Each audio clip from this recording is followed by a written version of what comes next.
Hello students, मैं S region आप सभी का यूट्यूब चैनल के एलिमेंट क्लासेस के यूट्यूब चैनल पे फिर से स्वागत करता हूँ।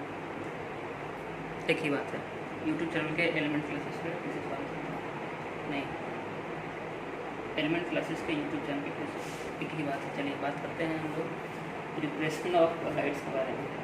Chemical method, double decomposition method. Preparation of colloid मतलब क्या हुआ कि कोलाइड जो है अब उसको हम बनाना सीखेंगे। कोलाइड के बारे में जानकारी हम लोग ले चुके हैं कि कोलाइड जो है वो क्या होता है, कितने प्रकार का होता है, किस किस प्रकार में हम लोग पीछे देख चुके हैं। अगर आप नहीं देखे हैं तो एक बार जाके प्रीवियस वीडियोस देखिए, फिर आप इसको समझ पाएंगे कि प्रिपरेशन ऑफ कोलाइड में हम लोग क्या बात करेंगे। प्रिपरेशन इन द सेंस कि हम लोग जो कोलाइड है उसको बनाना है हमको, तो कोलाइड बनाने की प्रक्रिया हम लोग सीखने जा रहे हैं कि किस किस प्रकार से हम लोग सीखेंगे। तो टोटल 3 मेथड है इसमें बनाने का। पहला मेथड है केमिकल मेथड।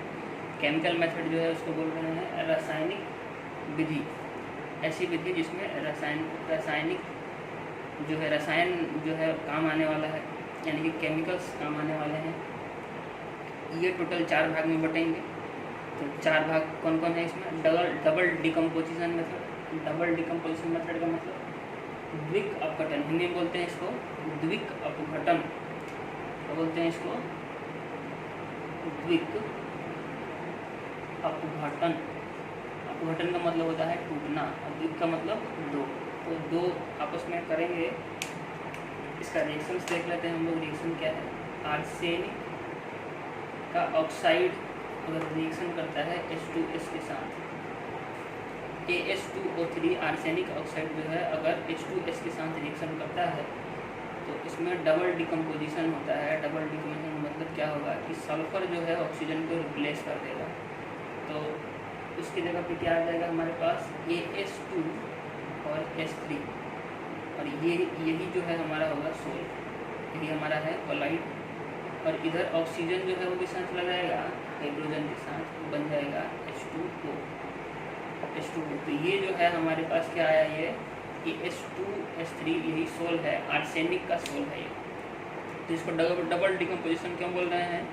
क्योंकि एक के बाद दूसरा जो है रिप्लेसमेंट हो रहा है। ऑक्सीजन हटकर यहाँ पे क्या आ जा रहा है? सल्फर, और इसमें सल्फर हट के क्या आ जा रहा है? ऑक्सीजन। इसीलिए इसको द्विक बोल रहे हैं, डबल डिकम्पोजिशन बोल रहे हैं। दूसरा हो जाएगा हमारे पास ऑक्सीकरण, ऑक्सीडेशन मेथड। हिंदी में बोलते हैं इसको ऑक्सीकरण।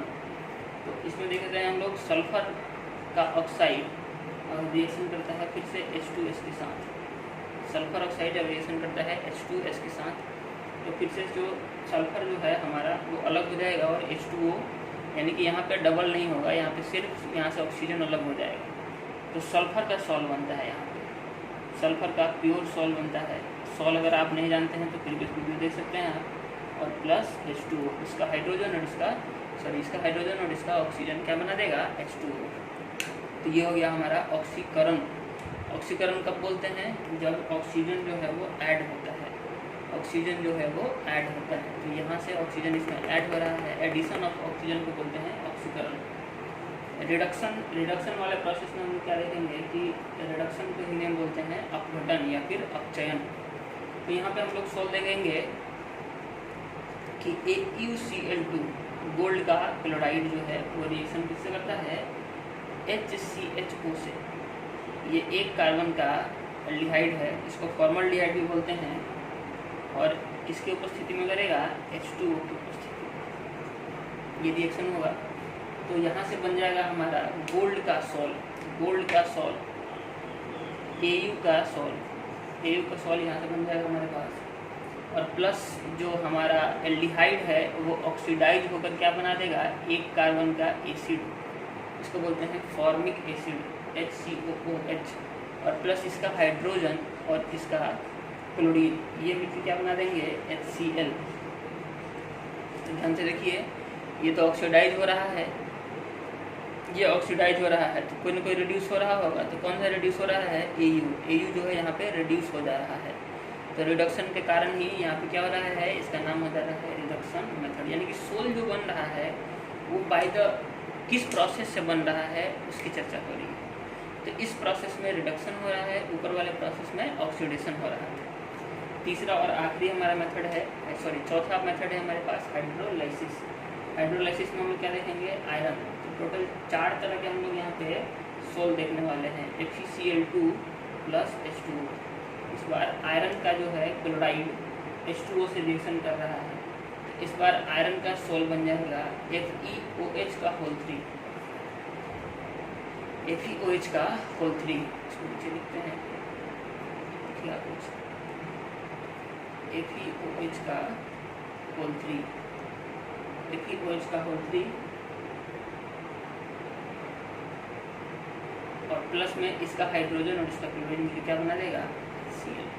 तो हमारे पास एक नया आ गया आयरन हाइड्रोक्साइड, इसका सोल बना है। तो टोटल 4 तरीके से केमिकल मेथड में हम लोग सोल का प्रिपरेशन कर सकते हैं, सोल को बना सकते हैं। पहला मेथड जो है वो है डबल डिकम्पोजिशन, द्विक अपघटन, दूसरा है ऑक्सीडेशन ऑक्सीकरण, तीसरा है रिडक्शन अपचयन, और चौथा और आखिरी है हाइड्रोलाइसिस। इनमें से बोलते हैं जलीय अपघटन।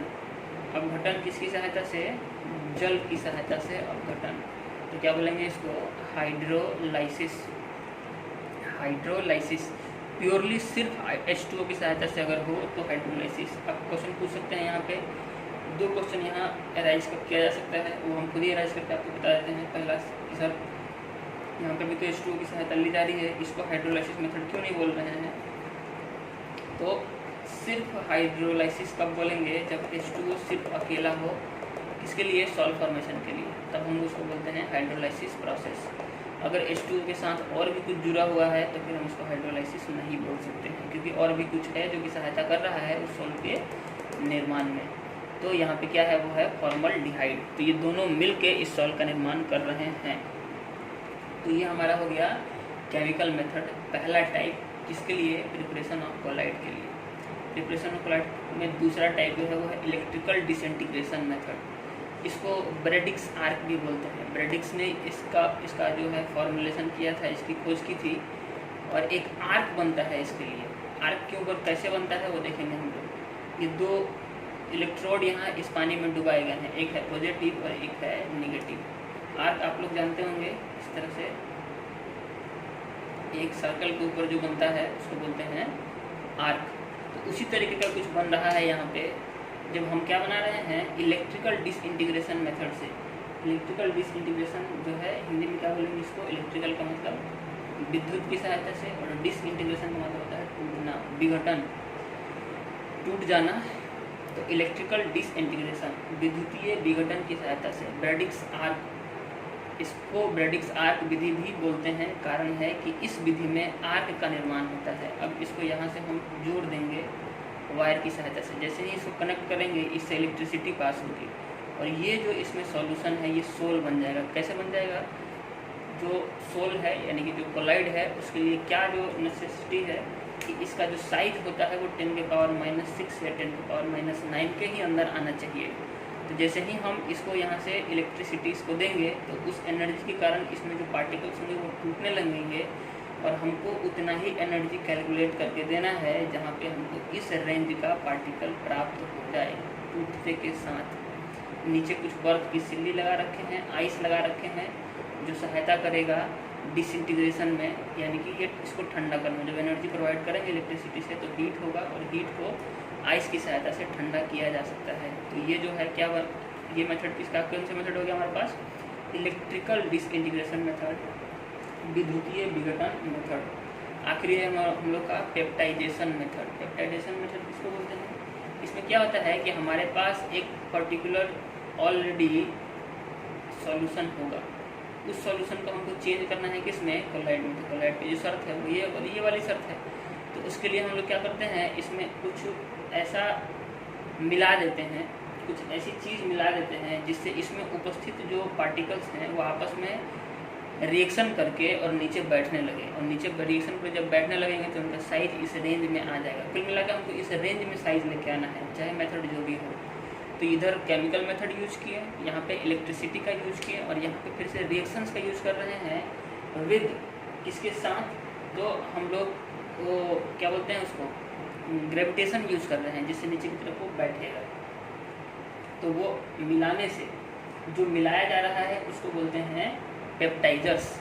जिसको हम इसमें मिलाएंगे जिससे रिएक्शन होगा उसको बोलते हैं पेप्टाइजर्स, और इस प्रोसेस का नाम है पेप्टाइजेशन। इस प्रोसेस का नाम क्या है जिससे हम इसमें मिलाकर इसको सॉल्व बना सके, क्या नाम है इसका? पेप्टाइजेशन। और जो हम इसमें मिला रहे हैं जिसकी सहायता से ये बन रहा है उसको बोल रहे हैं पेप्टाइजर। हिंदी में बोलते हैं उसको पेप्टिकर्मक। क्या बोलते हैं? पेप्टिकर्मक।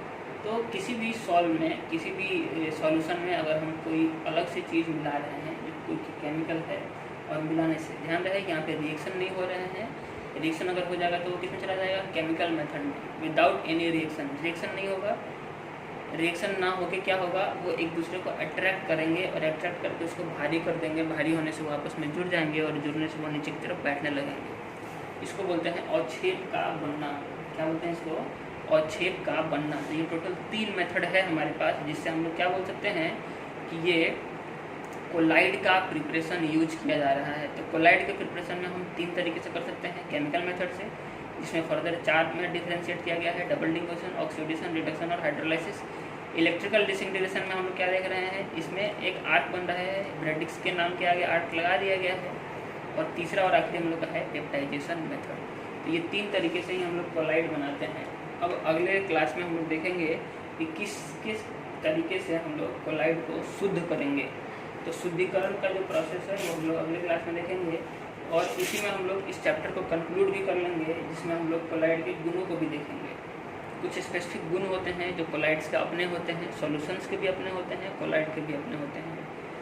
तो उन गुणों के साथ ही हम लोग का ये चैप्टर कंक्लूड हो जाएगा, हम लोग का ये चैप्टर समाप्त हो जाएगा।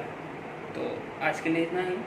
अगर आपको इससे संबंधित कोई क्वेश्चन पूछना हो मेरे क्वेश्चन उठाने के बाद भी, तो आप पूछ सकते हैं, कमेंट सेक्शन में आके पूछ सकते हैं। नमस्कार।